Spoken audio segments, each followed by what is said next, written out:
Welcome to Fertility and Sterility on Air, the podcast where you can stay current on the latest global research in the field of reproductive medicine. This podcast brings you an overview of this month's journal, in-depth discussion with authors, and other special features. F&S On Air is brought to you by the Fertility and Sterility family of journals in conjunction with the American Society for Reproductive Medicine.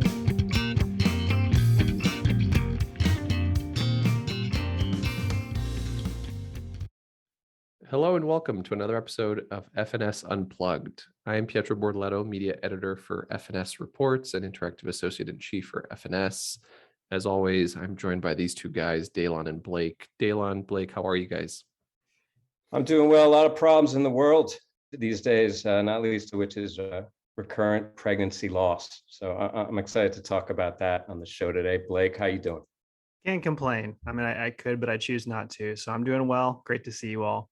Our listeners will all be pleased to hear that Blake is actually now a board-certified reproductive endocrinologist. So his segments, I think, carry a little bit more weight to the listeners and just are a little bit more trustworthy. Hashtag board-certified. You're lucky I passed because you hung that out to dry for all of our listeners to hear. So yeah, we had no doubts. Blake, now that you are a board-certified reproductive endocrinologist, you actually get first dibs today, and we have the pleasure of having a special visitor to the podcast, an author from an article coming out in F&S Reviews. Why don't you tell us a little bit about it?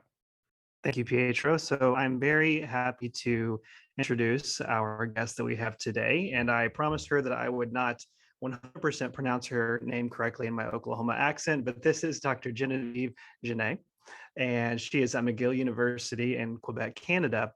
A little bit of background on her. She received her bachelor's in microbiology and immunology at McGill University and obtained her MD degree at University of Montreal. She did her internal medicine residency at the University of Laval and did an allergy immunology fellowship at McGill University as well. She did a reproductive immunology fellowship at the University of Toronto, and she is currently in the process of obtaining her PhD in experimental medicine at McGill. She established Canada's first university-based reproductive immunology clinic, which is now the reference center in Quebec for the evaluation of complex patients with unexplained infertility and recurrent pregnancy loss.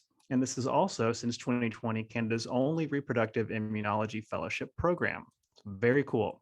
We're very happy to have you here today. So Genevieve, why don't you give us a brief overview of the findings of your study that was recently published in F&S Reviews entitled The Immunotherapy for Recurrent Pregnancy Loss, a Reappraisal?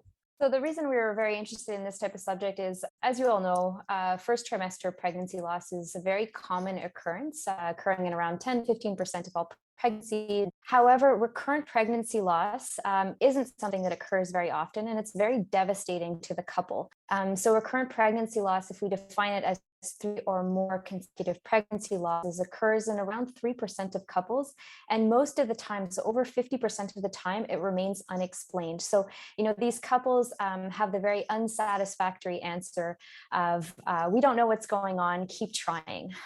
So more and more as, science progresses and as we think about these types of disorders, we've realized over the last 60 years that the immune system is absolutely pivotal in the establishment and maintenance of a normal pregnancy. So again, over the last 60 or so years, we've been looking into immune causes of pregnancy loss and therefore into therapeutics to prevent immune-mediated pregnancy loss. The big problem is that we don't have adequate tests to diagnose an immune-mediated pregnancy loss, and we don't have any immune tests to quantify it or to characterize it. So when we do give patients immunomodulatory treatments or treatments to modify the immune system, it's done so on mostly a speculative basis because of things that have worked previously in the literature. And then the other huge problem that we have is that there are a lot of studies that have been done with such immunomodulatory therapies, but it's almost impossible to pre-select the patient population, and studies are very heterogeneous. So when we try to compare them, it's very difficult to come to a conclusion. So what we wanted to do is really just summarize the status of the literature and see what type of evidence do we have behind certain interventions that we encounter regularly. So first off, we chose to look at progesterone because we routinely give progesterone to patients with recurrent pregnancy loss. And we actually did found that if you define recurrent pregnancy loss as 3 or more consecutive losses, progesterone actually does improve the live birth rate. So, we've recommended progesterone for patients with recurrent pregnancy loss.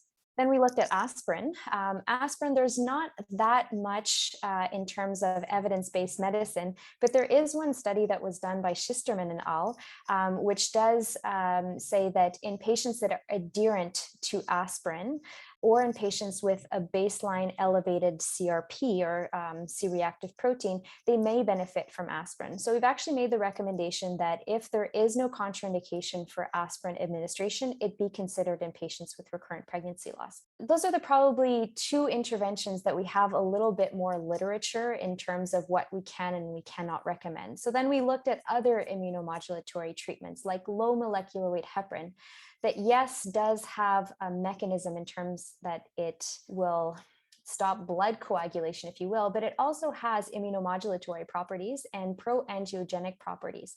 And if you go into the literature, there is, there's actually 2 systematic reviews that actually show that it might have some benefit for certain patients. So on a case-by-case basis, for example, in a patient that has later onset pregnancy losses in the absence of contraindications and with adequate medical follow-up, it might be something to consider.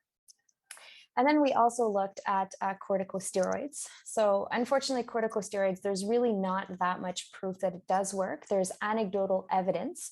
So we made the recommendation that it can be considered as long as the patient is adequately monitored. So she has to not be obese, no risk factors for diabetes, no risk factors for high blood pressure, and she has to be adequately monitored during the time that she received the steroids.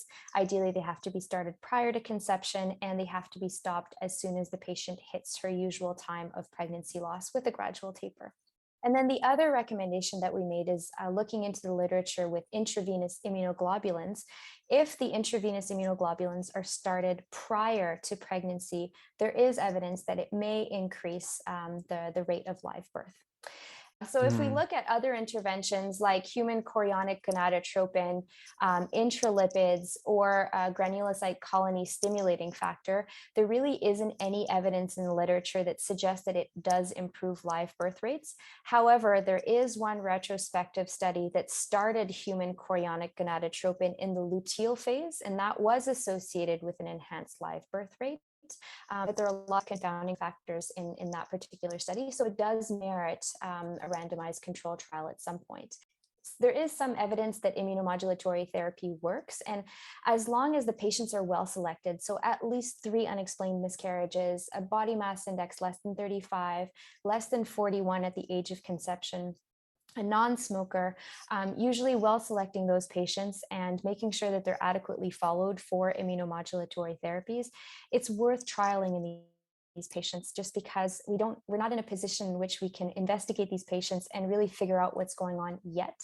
It's coming. There are many different studies that are evaluating this diagnostic possibility, but until we understand more about the immunopathogenesis of recurrent pregnancy loss, it may be worth a trial. Thanks for going over that. That's really interesting. And I really enjoyed reading through your paper. And especially as Daylon had mentioned before we started recording, I like how each treatment was explained in terms of the pathophysiology as to why this may or may not help. And that was really interesting to me. And this is a tough area. Unexplained recurrent pregnancy loss is so frustrating for both providers and for patients. But my question I have for you is because some of these things are, as you mentioned in your discussion on the paper, that there's not a validated test that you say, yes, you have unexplained RPL and the likely etiology is altered immune system, or you would benefit from an immunotherapy. So there's so many different types of treatments you all discuss in this paper. How do you select who would benefit from what? So that's actually a great question. Everything is really done by case basis. Usually the first approach I have to someone who has recurrent miscarriages is making sure that we're addressing lifestyle issues. So making sure that she has an adequate body mass index, making sure that she stops smoking, making sure that she's physically active, that she's eating correctly. And I'll usually start with aspirin and progesterone. So I usually start the aspirin prior to conception, and I'll start the progesterone in the luteal phase. And usually I'll ask her to have or to try one pregnancy with that. And then if she fails, depending upon what type of miscarriage she has, is it really, really early? Is it a miscarriage at 9-10 weeks? Do we have any evidence of thrombophilia? Is there any evidence of placental malperfusion? Then I usually consider low molecular weight heparin, because most of the time when patients are referred to my clinic, they've already gone through, 7, 8, 9 miscarriages. I'll usually recommend to start with some kind of steroid. However, the steroid I will only administer to patients that are fertile, so that conceive within a period of 3 months. And I'll start the prednisone at the same time that I'm starting my progesterone. And I'll usually continue it up to the viability ultrasound with a gradual taper over several weeks. And I usually do 10 to 20 milligrams. In a patient that has had, for example, side effects with prednisone, or in a patient that has metabolic risk factors, she's overweight, there's diabetes in the family, she has high blood pressure, and in the absence of contraindications, then I'll usually consider Plaquenil or hydroxychloroquine. This is weight-based, and I start at 4 to 6 weeks prior to conception, and usually take it up to 12 to 20 weeks of gestation. In Quebec, we had access to intravenous immunoglobulin, and this is before the pandemic. And we were actually treating a lot of patients with recurrent pregnancy loss with intravenous immunoglobulin. We're going to be submitting this article very soon, but we do have a 60% live birth rate with intravenous immunoglobulin compared to an age-matched control population with similar obstetric histories. And we're trying to work to eventually have a randomized control trial with our protocol, or to have it approved by the government for patients with idiopathic recurrent pregnancy loss who've really failed all other treatments. So in a nutshell, that's pretty much what we do. We don't use granulocyte colony stimulating factor.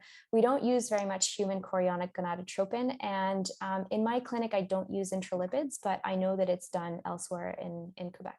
Very interesting. So what do you think next steps would be? Where do you think your next research steps will take you, and where do we go from here? So that's a great question. And that's exactly why I'm doing my PhD while being a full-time physician and a mother of 2.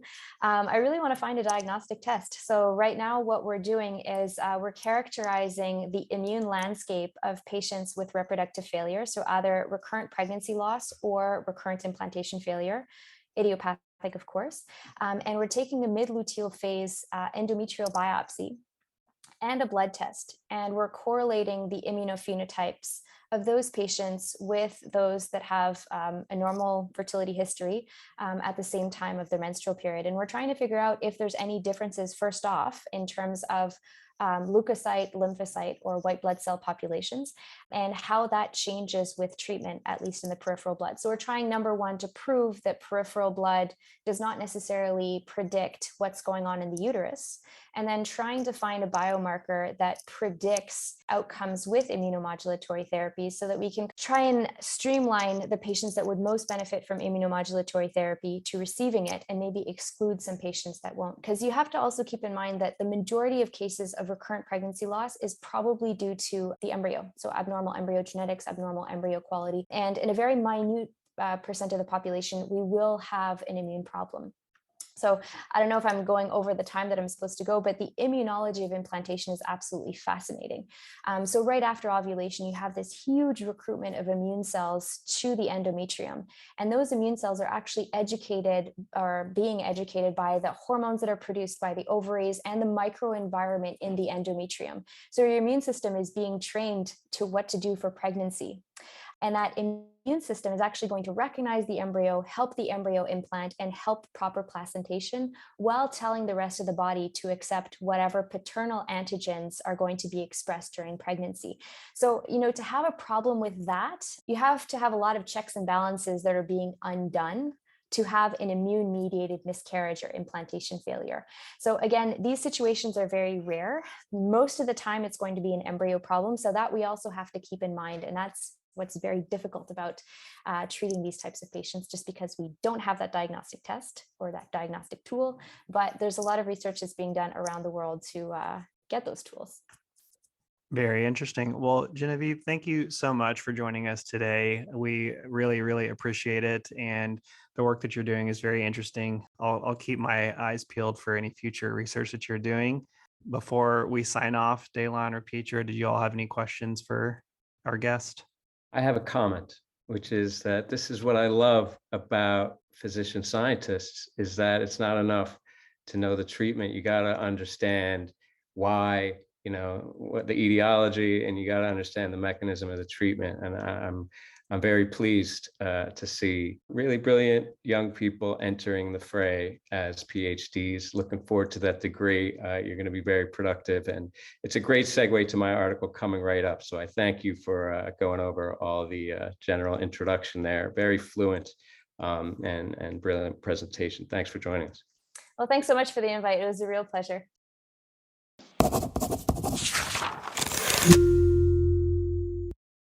Well, that's a tough act to follow. Daylon, I know you don't have the benefit of having an author with us, but tell us a little bit about your article in F&S Science this month. Well, guys, like I said in the outro there to the guest, she really did me a huge favor with the introduction here. But of course, I will just retread some of that ground. As she said, numbers vary, of course. It's all a moving target, but less than a third of pregnancies make it to live birth, as we know, and around 1 to 2 to 3%, who knows what the exact number is there, but around that percentage of women experience recurrent pregnancy loss, right? And it varies as to what that's defined. 2, 3 or more pregnancies before 20 weeks of gestation. A lot of different definitions there, but the idea is generally the same. These numbers are in the ballpark. And leaving out, embryonic chromosomal abnormalities, recurrent pregnancy loss can be attributed to many causes, as our guest said, but that includes the genetic background of the mom. There's anatomic, i.e. Mullerian factors that may play a role, endocrine issues, autoimmunity. But even accounting for all of these known associations, there's roughly 40-50% of the recurrent pregnancy loss that remains unexplained. And many groups have hypothesized that the unexplained cases could stem from an aberrant maternal immune response during implantation or placentation at the fetal-maternal interface. This is all stuff we just talked about. But following this logic, many investigations have tried to use this immune cell profile of patient blood, in this case peripheral blood, or in many cases peripheral blood, as a kind of window into the dysfunction. And these studies benefit from the fact that they can be really highly powered, right? Blood is easy to get. You can recruit these massive control cohorts. And in these studies, altered levels have been shown, but not to the degree that women with and without recurrent pregnancy loss can be robustly distinguished. And this is what we talked about. The diagnostic tool isn't quite there. Well, Renat van der Molen's group in the Netherlands reasoned that perhaps the failure to clearly establish the link results from the inability of peripheral blood to reflect the local immune cell environment at this level of the endometrium and or decidua. And this is what Genevieve was just talking about. She's going after these uterine biopsies. But in this case, Renat van der Molen's group, they went after menstrual blood on the logic that it offers the direct conduit to the uterine immune cells and can be obtained from large cohorts on, again, a minimally invasive level. So that's what they did in this story published recently in F&S Science, called A Combination of Immune Cell Types Identified Through Ensemble Machine Learning Strategy Detects Altered Profile in Recurrent Pregnancy Loss, a pilot study.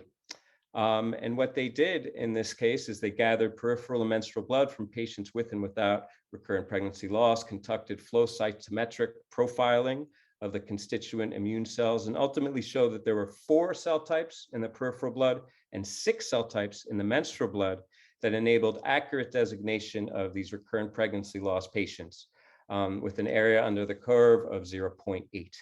So these results suggest that menstrual blood may be the next frontier in diagnostics, maybe a tool that Genevieve was talking about, although I'm sure this has occurred to her. We should talk to her about that later. This is not a completely new idea, as I'm alluding to, but it's applied nicely here, I think, for the unbiased designation of patients struggling with recurrent pregnancy loss, a really frustrating, demoralizing condition that causes anguish for both the patient and provider, and for a significant proportion of women undergoing assisted reproductive technology. So I was excited to see this entry, working towards circling around diagnostic tools to provide a definitive answer whether or not this immune cell component is underlying the phenotype there of recurrent pregnancy loss. Guys, what do you think? I love the idea that they're actually using menstrual blood. I think people have, like you said, Dale, kind of perseverated on peripheral blood just because how easy it is to capture, and chances are we already have a lot of it saved in a freezer somewhere, so we could use it.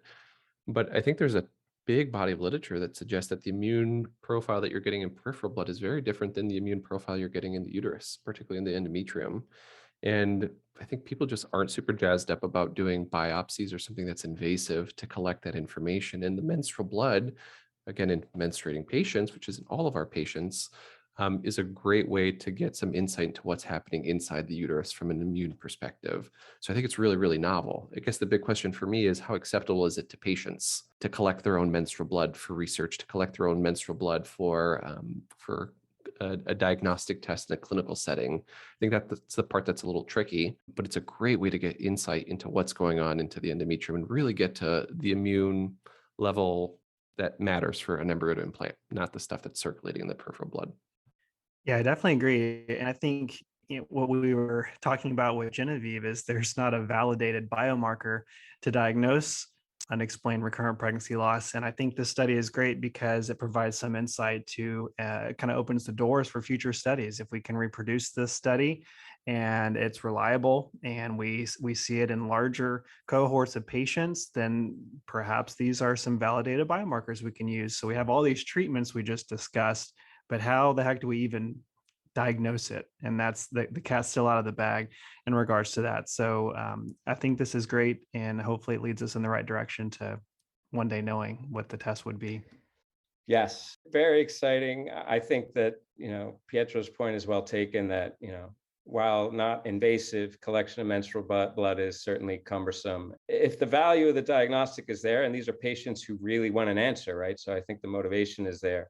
That it would be a good avenue, although recruiting all the controls might be a problem there. But what's really exciting to me is that I think this represents the next frontier of diagnostics. When these cell preparations are subjected, ultimately, I think it's inevitable to this high throughput transcriptomic, genomic, even proteomic analysis. And granted, we're not there yet, but when this mega-omic era arrives, I anticipate that we're going to have a diagnostic lever that identifies patient pathology on a more granular level with higher specificity, and may even pinpoint therapeutic approaches in these patients. As you alluded to, Blake, it may really provide a nice ancillary benefit there in trying to zero in on which of those treatments will best serve each individual patient. So I love this type of breakthrough, I would say, in terms of concept of how do we address these things and how do we start to generate those tools. Speaking a little bit about the patient experience, my article this month from F&S Reports is entitled "The Impact of an Interactive Multimedia Educational Platform on Patient Comprehension and Anxiety During Fertility Treatment, a randomized controlled trial." This is by Dr. Abigail Bernard, as well as my buddies Steve Lindheim and Linnea Goodman, out of the University of North Carolina, Chapel Hill. And the whole idea with this article was that anyone who's ever taken care of patients understands that consenting patients and truly educating and informing patients about what's about to happen with the fertility treatment is really, really hard. You're getting patients who are at baseline stressed, worried about the finances, and there's significant knowledge gaps in what we as the clinicians know and what the patients are coming to the table with. And people have tried to look at these kind of situations outside of ART, utilizing multimedia education interventions to help kind of close that gap, reduce stress, improve knowledge, improve comprehension of what's about to happen. And there's this great platform called Engage MD, which is a ART-specific multimedia educational intervention. It's a series of brief educational modules followed by comprehension assessment that are specifically teaching patients about IVF, ovulation induction, and IUI over kind of about a dozen small videos totaling to about 45 to 60 minutes of educational material. So what these authors decided to do is they decided to design an RCT around this engaged MD platform to see if they can improve patient comprehension during the consenting process, as well as patient well-being, compared to just the traditional counseling that happens by physicians and nurses, which all of us are very comfortable with and all of our patients are constantly exposed to. So this RCT was conducted at UNC. They enrolled about 100 women between the ages of 18 and 45 who were undergoing their very first IUI or IVF cycle, and randomized them either to receive kind of standard counseling or standard counseling with this access to the EMD platform, this educational tool, and followed this up with a series of comprehension assessment surveys, one at the beginning of their cycle after they've kind of completed their counseling education, again at the end of their treatment cycle, and then followed all of this up with a anxiety inventory questionnaire. So they wanted to, one, understand, did comprehension improve, and two, did this move the dial at all in patient self-report of anxiety. So what did they find? They found that those patients who had access to this EMD educational tool, in addition to the standard counseling that they received, had significantly higher comprehension scores at the end of treatment. And the higher comprehension scores were persistent at the end of treatment for those in the IVF EMD group, but was not seen in the OI IUI groups. And what this means is that the patients who really had kind of the biggest knowledge gap to cover, the patients who are undergoing IVF, kind of the hardest thing to wrap our head around and kind of the most intense treatment we have, really showed that comprehension was better, but not necessarily with the IUI and OI groups. These are interventions that I think are the kind of the delta for comprehension is a little lower. So it makes sense there. I think the interesting finding is what they did with anxiety. So they found that patients were anxious, and they were anxious at all of the time points, at the beginning of treatment, at the end of treatment, and anxiety actually increased for patients undergoing IVF compared to the patients undergoing IUI or OI.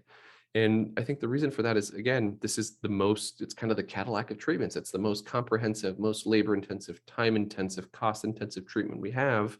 It's the one patients really understand the least about. So I think what this points out to me in this study is that there is a huge need for this in our patient population. We're about to talk about really complex stuff with our patients, and the baseline anxiety that patients are bringing to that counseling is at baseline very, very high.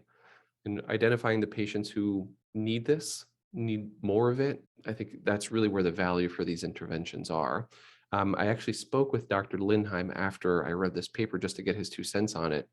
And he said that they were really most interested on this kind of anxiety piece. And they're working with this company to see if there's a kind of a screening questionnaire at the beginning of a EMD multimedia teaching strategy to help identify those patients that are most anxious and stand to benefit the most from kind of even more enhanced multimedia educational exposure, to really kind of target that intervention to where probably is going to add the most value. And maybe that's work that we see published soon. I know, Daylon, you're not used to counseling patients. You're probably doing a lot of mouse counseling, but I want to ask Blake, who unfortunately does have to counsel patients about IVF. Do you have tips or tricks? Are there multimedia things or videos that you use in your practice? Or does this kind of sound like something that may fill a nice need for patients? I think that the idea of this sounds very great. I think it sounds very helpful. I do use I have a PowerPoint that I go over with patients whenever I'm talking with them, but I will admittedly say that when I'm done talking with them about IVF, I always feel like I need to have this nice little silver platter to hand to them that's very user friendly and something that they can, sleep next to at night and just read over and over and over and watch videos, because IVF is such an anxiety provoking thing. And even though you go over and talk with these patients about things for a very prolonged period of time, they still will only comprehend a certain percentage of it.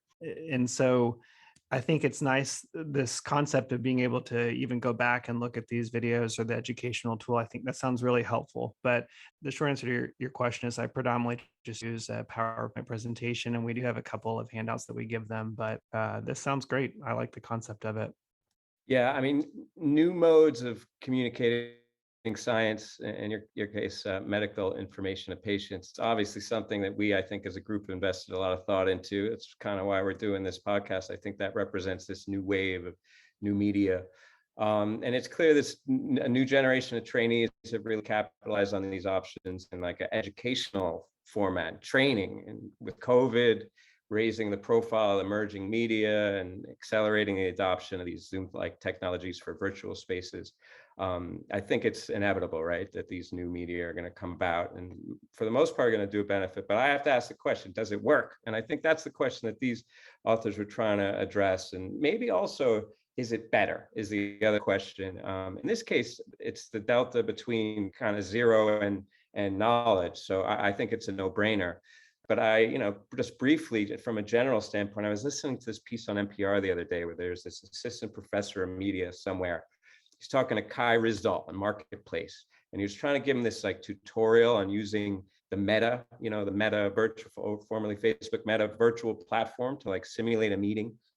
And they're sharing this virtual space, and needless to say, it was a bit of a disaster. But one thing that the guy said, it resonated with me, was that when he teaches his students in a bizarre or novel virtual environment, and use the example at the bottom of the ocean, their retention of the material that they got in that simulated environment was better. So like the novelty, I guess, kind of, made them more receptive to the knowledge or retain it better. So it seems like these virtual environments have benefits. I think the new media has a lot of benefits because it's complementary to traditional ways of educating, but still that part of me that's kind of circling the drain towards middle age has a few qualms. Is there anything being lost with the proliferation of these virtual learning environments?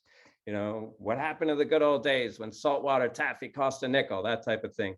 I think it's mostly benefit, though, particularly in this case, because as you said, these patients, if they're struggling with anxiety, more knowledge can only be a good thing. So what I'm hearing from you, Dalen, is that you would like Blake to have a TikTok channel at the bottom of the ocean where he's producing IVF educational videos for patients. Do I have that right? Is in a Speedo, emphasis on the attire. Yeah, that's literally all I heard just now. And how much is saltwater taffy currently? I don't know. It's at least a dime, my friend. I think just to kind of round out this discussion, we don't often see RCTs in our field, and we really don't often see RCTs on behavioral interventions that speak to the patient experience, that aren't necessarily focused on a clinical outcome, but on a patient-centered outcome. And I think anxiety, patient education, comprehension are all just some of the most worthwhile goals we have with our patients, because at the end of the day, not all of our patients will conceive. But if along the way we can help reduce anxiety, increase comprehension, and just make the process easier for patients, I think for some, it definitely keeps them in the game for longer and gets them to success. And then for some of them, it softens the disappointment when infertility treatment doesn't work out over the arc of many cycles.